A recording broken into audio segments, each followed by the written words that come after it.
said talk to me, damn it, or else I'm gonna throw you in the fire! You stupid bitch, you filthy slut! Did you fuck with me?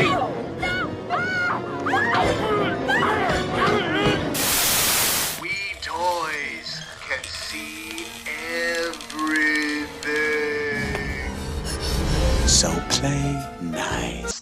Today we're going back to the late 80s and assessing Child's Play, a cult classic and fan favourite in which dying murderer, Charles Lee Ray, uses voodoo magic to put his soul inside a doll named Chucky, which Karen Barclay buys for her young son Andy. When Chucky kills Andy's babysitter, the boy realizes the doll is alive and tries to warn people. But yeah, he becomes institutionalized. Now Karen must convince the detective of the murderous doll's intentions before Andy becomes Chucky's next victim. This movie spawned an entire franchise and has gone into different paths, including the horror comedy hybrid, Bride of Chucky, the sequel, Seed of Chucky, the Back to Basics, Curse of Chucky, a piss-poor remake released in 2019, and now a TV series starring my personal favourite people, an ultimate threesome dream team, Devon Sawa and Jennifer Tilly, with a season 2 in the works. Let's go back to the original. Coop, what are your thoughts on Chucky's enduring legacy over the past 34 years? Well, I'm just happy that it continues to go on. I love Chucky movies. Chucky movies are probably my favorite horror movie series. I love the mix of comedy and horror, mainly comedy as the series goes on, but it's just a bloody good time. So yeah, love it. One thing I will say about the series is that initially with the first 3 movies, they were released so close together, but then there seemed to be huge gaps between any additional installments. Like we had 7 years between Child's Play 3 and Bride of Chucky, another 6 years between Bride and Seed of Chucky, and then 8 or 9 years between Seed of Chucky and Curse of Chucky. But I will appreciate that they went for, in some parts, quality over quantity, but I do think there was a missed opportunity for this to become as huge as, say, the Saw franchise or even some lesser-known franchises like Leprechaun, which has, I think 12 movies now under its belt. Children of the Corn as well. Like, they had a new installment last year, and I was like, wait, what? Really? This movie was filmed in Lithgow? What the fuck? Yeah. What? Yeah, just insane. Let's go into some discussion questions. Coop, we'll start with you. What was your favourite part of the film? Oh, that's tough. I'd probably have to say the initial expletive rant when you first see Chucky come to life, when Andy's mum threatens to throw him into the fire. And it's like, oh, okay, he's a killer doll and he is foul-mouthed as well. Excellent. Strap me in. I thought Alex Vincent did a really good job of playing just kind of like a clumsy little kid who is then forced into a pretty horrific situation. And those scenes when they've got him locked up and Chucky's coming after him, I think he does a really good job of acting like really afraid when he's, Chucky's coming to get me, he's coming to kill me. And you just like feel so bad for this kid. BP, what was your favourite part of the movie? Well, one of my favourite parts of the movie, it's a low-key scene. It's where Chucky's in the elevator and there's the old couple that are in the elevator as well. And when they walk out, the lady turns to Chucky and she's like, ugly doll. And then you hear him reply and he's like, fuck you. That's like Chucky to a T. And then the scene where she goes out the window at the start in the kitchen window, all I got vibes was Final Destination 5. Because did anyone notice how easy it was to fall out that window? Like there was no prop plane in front of it. There was nothing stopping like even Annie going through it as like a young kid. And I just thought like she went through that so easily, and it was such a another one of those like slapstick moments, kind of like in Final Destination. I don't necessarily have a favourite part of the movie per se. It's just anytime Chucky does his outburst when he does go from being lifeless and then suddenly you see the eyes change and you can see, holy shit, he's really fucking angry. He's going to kill some people. But I am very surprised that I do like this movie considering it was released in 1988. So, 4 years before I was born. I tend to gravitate more towards 90s horror as opposed to 80s horror. But no, I still love it. I think it's very entertaining. I think we get to know who Charles Lee Ray is as a serial killer. And that's what makes it scary. It's the fact that it's a serial killer in the form of a very, pretty fucking ugly, but, lovable doll, for lack of a better word. But yeah, that's what I think was missing from the remake. The remake was all about, it was a technological error. That's why this doll's killing people. But where the fuck is Charles Lee Ray? I was trying to think before if I had any least favorite parts of Child's Play, but even rewatching it the other day, the only thing I can say is maybe it could have been a little faster. But having said that, I think it's an unfair criticism because movies in the 80s were much, much longer. There was a certain rhythm to it where we didn't necessarily have the MTV effect or for new people, the TikTok effect where our attention spans are much more limited. So I think it was fine for its time. Coop, did you have any least favorite parts of the movie or any criticism towards any aspects of its story writing, characters, etc.? I thought Catherine Hicks did a good job with her character, but I thought, the script was a bit all over the place with that character. I didn't think that she was sort of consistent throughout. So that was, bit of an issue. I thought some of the ensemble characters and stuff were kind of cool. It's still an 80s movie, you know what I mean? Like you feel it. It's real 80s, real industrial, real fucking high rises and shit. Probably other than that, I don't know, I guess it feels a little dated, but in and of itself, pretty good. I don't really have any criticisms. BP, did you have any criticisms? Well, I agree with both of you. I did find it slightly inconsistent in terms of speed. In some scenes were quite drowned out, I should say, but that's like a typical 80s movie. There's those long establishing shots, but like overkill shots, which I mean works then. But like you said now, Justin, I mean, we just want to like get it on, like let's go. Like next scene. When I was watching it, I'm sitting there and I'm thinking, okay, it's snowing. And then the mum's friend had that accent. And for some reason I was like, I think it's Chicago. And it was Chicago in the end. And I don't know why I just assumed Chicago. Chicago. I love this song. I command you in the name of Lucifer to spread the blood of the innocent. Oh my God, Chicago kicks ass. That was awesome. But I think it was like the dead giveaway was like the frizzy hair as well. And just like that winter vibe. It didn't look like New York. I didn't actually know it was Chicago. Then I looked it up. I'm like, oh, it actually was Chicago. At the start, when Andy opens that big box and there's a pair of jeans in there, why is the box so big? Actually, she was pretending it to be the doll. That's what I thought it was initially. And then she just got jeans out of it. And I was thinking like, that's the big box for jeans. It's cruel, isn't it? She's a cruel woman. That's the answer. She's a good bitch. Yeah. No, but there was she could have folded them and wrapped them. She's a psychopath, right? This shit was probably used in the case that got it institutionalized after all the killer doll stuff. It started before all this. She used to torture him by not getting the doll, but like dressing things up like it was going to be the doll. Just to go back to the issue with the box and how large it was. So I've gotten some online deliveries this year, whether it's books or whether it's clothes or whether it's actually those are pretty much the two main ones. But I remember buying 4 different books, and 2 of the books were pretty big, heavy art photography ones. And they came in a very compressed, very small box where it had little bubble wrap around it. And I was like, well, it's a book. It doesn't need, huge amounts of air or whatnot inside the box. But I bought a shirt and it came in a huge box filled to the brim with like air pocket bubbles and things like that. And I was like, for a shirt? Really? It was a huge box that I used as like my recycling bin for about 3 months. But I was like, maybe that's how the packaging is still the same today as it was in 1988. Or maybe the mum's just a bitch. So now that we've gone through the criticisms and our highlights of Child's Play, do we think this movie holds up 34 years later after its release? I mean, it's hard to think that it's been 34 years since the first incarnation of Chucky. I feel like Chucky's always been that horror icon that just like stays around, You might not see him for about 7 years, maybe 10 years, or 20 if you haven't kept up to date with the latest installments. But I feel like he's an icon that everyone knows. He's just bubbling under the surface. Yeah. Do we think this movie holds up even 34 years after its release?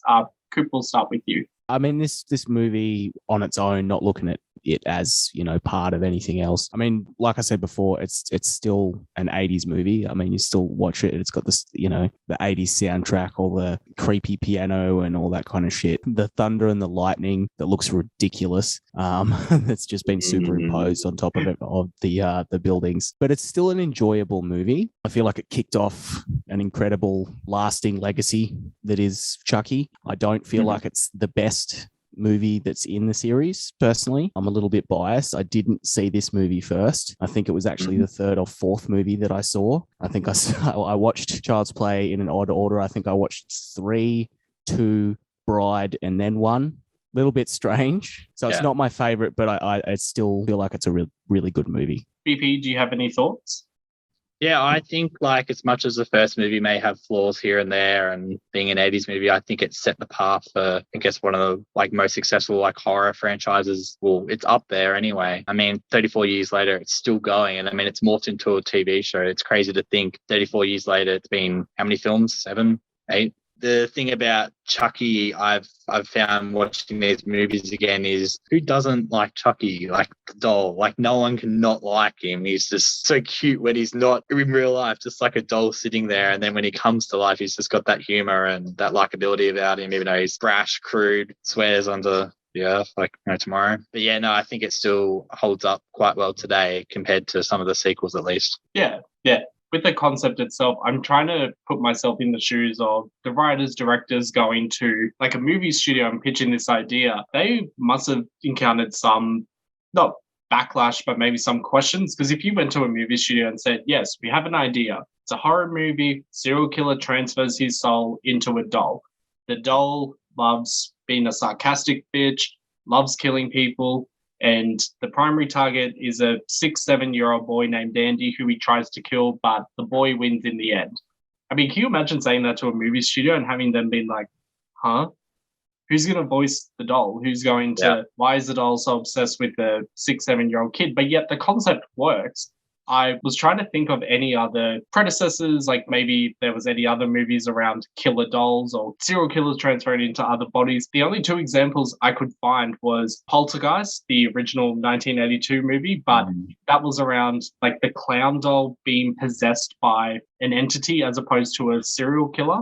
And before that, there was a Twilight Zone episode which revolved around Talking Tina, which was a doll that tried to kill like the little girl in the family. But that wasn't necessarily like a serial killer possessing a doll. So I still think this is a highly original idea because it's not a direct ripoff. And it feels like Child's Play has its own identity. It has its own universe, its own storyline. And I don't think enough credit is necessarily given to Brad Dourif, who does the voice of Chucky.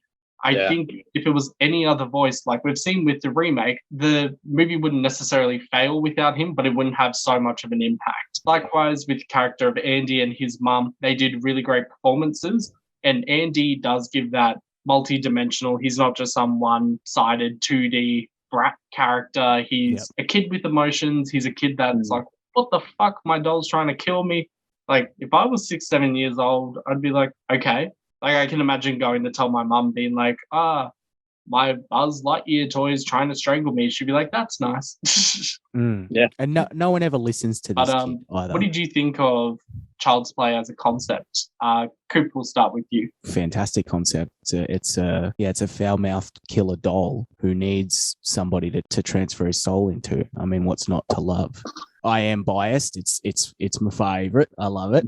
But yeah, I think it's a fantastic concept. They've sort of messed with the formula a little bit over the years, and I have my pros and cons about some of those, and we'll get to those throughout this series, I'm sure. But I think the initial concept in this movie is a very interesting concept. If I wasn't aware of any of it and someone told me the premise of the first Child's Play movie, I'd be like, that sounds really cool. I'm going to watch that. BP, do you have any thoughts on the concept? Like, it's a pretty cool concept when you think about it. Like, a toy doll comes to life and no one else has really been able to pull it off since. So it's a testament that Chucky has that sort of category covered. And I think if someone else came in and tried to do it, I mean, well, saying that, I lie. I mean, Annabelle tried to do it, but Annabelle didn't really do much. She just sat there and it was just long pans of the camera on the eyes, nothing happened. So I thought that was going to maybe be Chucky. I remember when that film came out and thinking, I don't know if I'd seen the trailer. I think I just heard Annabelle, like, okay, it's already Conjuring, so I was already sold. But I was very curious if Annabelle, the doll itself, would be a reenactment of Chucky in terms of talking and whatnot. So it's very interesting that they decided not to do that. And yeah, I think it's a good concept. Yeah, you're 100% right. I never thought about it until now. They could have easily turned Annabelle into another Chucky franchise where Annabelle's the one that comes to life. Maybe she's voiced by Iggy Azalea. I don't know, but, you know, someone that has a distinct... Yeah, like, imagine Iggy Azalea going psycho. Like, that would be great. Imagine being in your bed and then you just hear someone like, I'm a realist, and you're like, what? No, but Who dat? it's interesting that they chose to do Annabelle as a static doll, and then anything to do with like the monstrous / demonic side of her was always an external body. It was never within Annabelle herself. That it's like, right, so it's a lifeless doll that kills people, but we never see the bitch move. And then there is the only other film I could think of is that one called it's the one, is it The Boy in the Wall or whatever it's called? Oh, The Boy? The Boy, and then The Boy 2, and it's just sort of like someone pretending to be that sort of covers it somewhat, but not really. Yeah, I didn't like those movies. No. I didn't necessarily get a Chucky vibe from it. I got more of an Annabelle vibe because of how lifeless it was. But yeah, it's a huge testament to Chucky as a horror icon. And like you were both saying before, it like this movie and Chucky itself can't be replicated with any differences, with any supposed enhancements to it. Like it has to be Brad Dourif. It has to be the same nasty, vicious, shit talking. Chucky would win Drag Race with like the re-challenge and everything.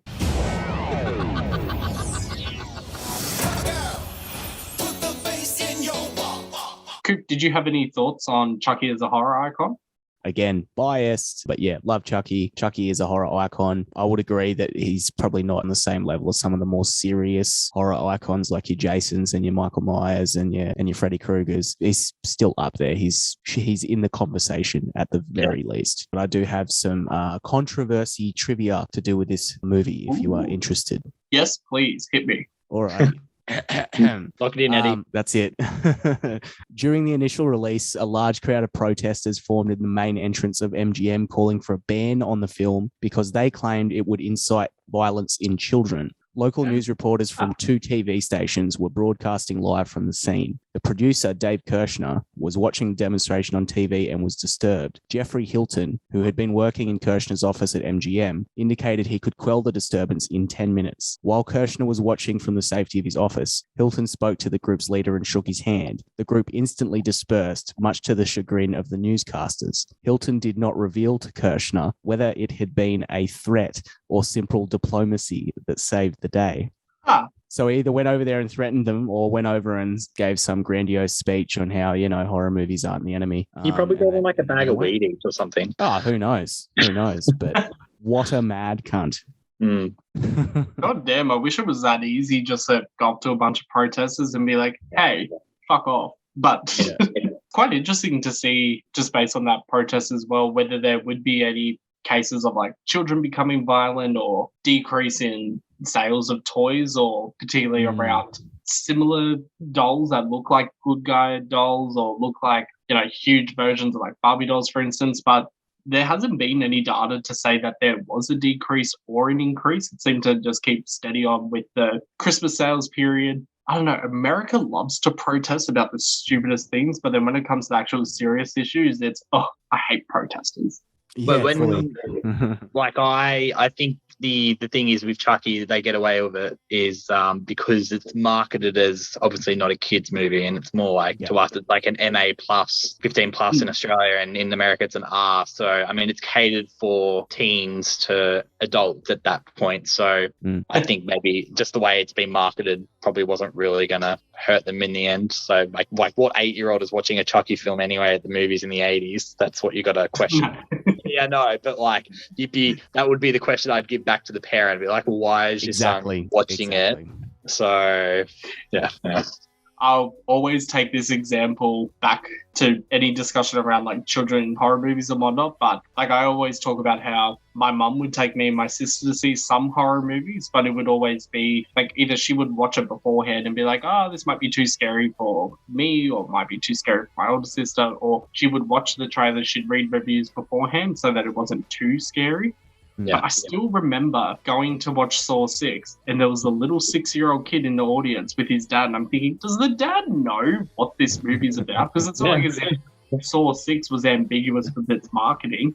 I mean, it was full on, scalpels, razors, like face on top of another character. It was clear that it was a horror movie and it was all about blood, gore and all that shit. But maybe the dad knew about it and he's just like, that's it, you come into the cinema. Or kid tricked his dad into watching this movie, but we'll never know. It's probably like tough love or something, like, oh well, you'll get used to it soon. So yeah, horror icon status, I think Chucky definitely paved the way for future sequels and also established himself as quite a strong character not to be fucked with. BP, Coop, thank you both for joining me again today. Yay. Thank you. Listeners, in our next episodes, we discuss Child's Play 2 and 3 and see what Charles Lee Ray has in store for Andy. Feel free to throw us a like, comment, share, tip, yada, yada, yada. And if you hated our podcast... Well, John, it's been fun, but I gotta go. I have a date with a 6-year-old boy.